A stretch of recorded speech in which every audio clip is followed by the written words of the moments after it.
നമസ്കാരം, news prime മലയാളത്തിലേക്ക് സ്വാഗതം. വയനാട് MP ആയി പ്രിയങ്ക ഗാന്ധി സത്യപ്രതിജ്ഞ ചെയ്തതിന് ശേഷം കേന്ദ്ര ആഭ്യന്തരമന്ത്രി അമിത്ഷായുടെ വസതിയിലേക്കാണ് പോയത്.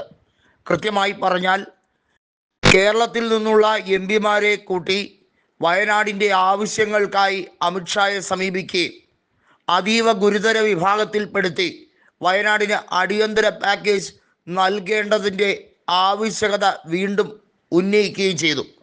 കേന്ദ്ര ആഭ്യന്തരമന്ത്രിയായ അമിത്ഷാ പകപോക്കൽ രാഷ്ട്രീയം കേരളത്തോട് കാണിക്കുന്നതിന് കൃത്യമായ കാരണമുണ്ട്. കേരളത്തിൽ BJPക്ക് വളക്കൂറില്ലാത്ത മണ്ണാണ് എന്ന് അമിത്ഷായ്ക്കും നരേന്ദ്രമോദിക്കും നന്നായി അറിയാം.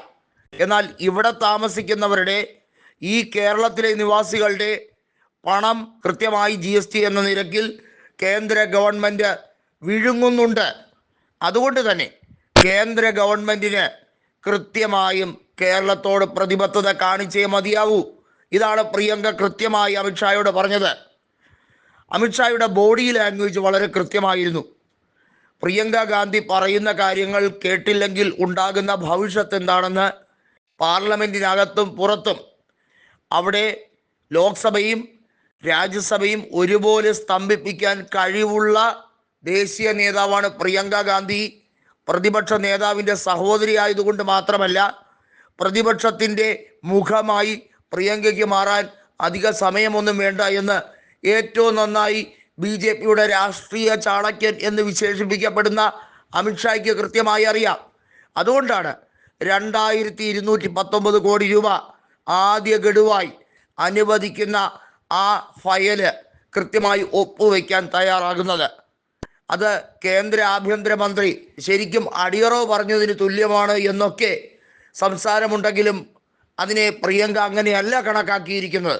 പ്രിയങ്ക പറഞ്ഞിരിക്കുന്നത് എല്ലാ തരത്തിലും നാശനഷ്ടമുണ്ടായ വയനാട്, കുടുംബത്തിലെ ഉറ്റവരെയും ഉടയവരെയും ഒക്കെ നഷ്ടപ്പെട്ട്, ഒരു വീട്ടിലെ സകലരെയും നഷ്ടപ്പെട്ട നിരവധി പേരുണ്ട്.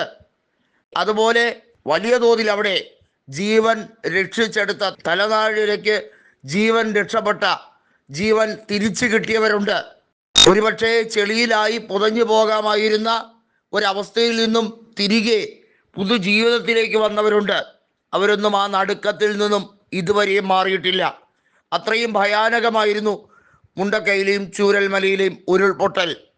അതിനെ ആദ്യം ലോക്സഭയിൽ അമിത്ഷാ പറഞ്ഞത് ഏർലി സിസ്റ്റം വാർണിംഗ് കൊടുത്തിരുന്നു എന്നൊക്കെയായിരുന്നു. എന്നാൽ അങ്ങനെ ഒരു സമീപനം എടുക്കാൻ കേന്ദ്രം ഇന്നേ വരെ തുനിഞ്ഞിട്ടില്ല എന്നുള്ള കാര്യം കൃത്യമായി ഉദാഹരണ സഹിതം മീറ്റീരിയോളജിക്കൽ ഡിപ്പാർട്ട്മെൻറ്റിലെ വിദഗ്ധരായിട്ടുള്ള പല ഉദ്യോഗസ്ഥരും പറഞ്ഞതിന് ശേഷം അമിത്ഷാ ശരിക്കും തടി തപ്പുന്ന കാഴ്ചയാണ് കണ്ടത്.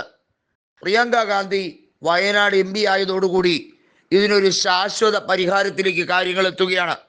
രാത്രികാല സഞ്ചാരവും അവിടെയുള്ള വന്യജീവി ശല്യം ഉൾപ്പെടെയുള്ള കാര്യങ്ങൾ കൃത്യമായി ഒരു പഠന റിപ്പോർട്ട് തയ്യാറാക്കി കൊടുക്കാൻ പ്രിയങ്ക ഗാന്ധി അത് പരിസ്ഥിതി മന്ത്രാലയത്തിനും ധനകാര്യ മന്ത്രാലയത്തിനും ആഭ്യന്തര മന്ത്രാലയത്തിനും അതുപോലെ തന്നെ ഡിഫൻസ് വകുപ്പിനും കൃത്യമായി കൊടുക്കാൻ നിർദ്ദേശം നൽകിയിരിക്കുന്നു.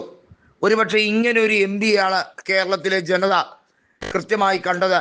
അവരുടെ സുഖദുഃഖങ്ങളിൽ, അവരുടെ ഊണിലും ഉറക്കത്തിലും അഹോരാത്രം അവരോടൊപ്പം നിൽക്കുന്ന, ഈസിലി ആക്സസിബിൾ ആയിട്ടുള്ള ഒരു വ്യക്തിയെ രാഹുൽ ഗാന്ധി രാജ്യത്തെ കോൺഗ്രസിനെ കെട്ടിപ്പടുക്കാൻ, പുനരുജ്ജീവിപ്പിക്കാൻ തിരികെ പോകുമ്പോൾ വാസ്തവത്തിൽ പ്രിയങ്ക തിരിച്ചു വന്ന് വയനാട് പിടിച്ചെടുക്കുമ്പോൾ അത് സ്നേഹാദരങ്ങളുടെ വലിയ ഊഷ്മളത തന്നെയാണ്